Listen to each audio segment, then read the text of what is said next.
RM12 Ya. RM12. Wow. Okey. Buka hari-hari? Ahad ni. Ahad cuti. Buka dari pukul berapa? Pukul 10.30, 11. Sampai?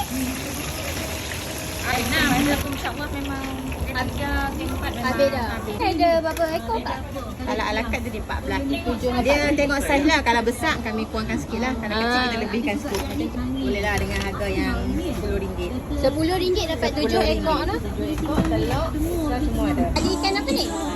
Ikan bawal ni satu set 10 saja. Wow. Siakap pun 10 saja. Ni siakap? Siakap 10. Wow. Satu set 10. Dan keli ni hanya RM8 saja satu set. RM8. Besar macam ni. Siap dah sikit. Okey.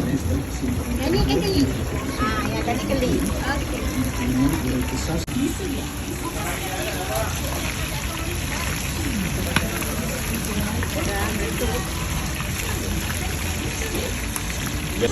Di Suria.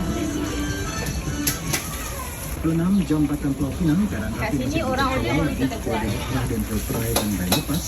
Kalau ditambah dulu laluan pengusahaan di Kismi.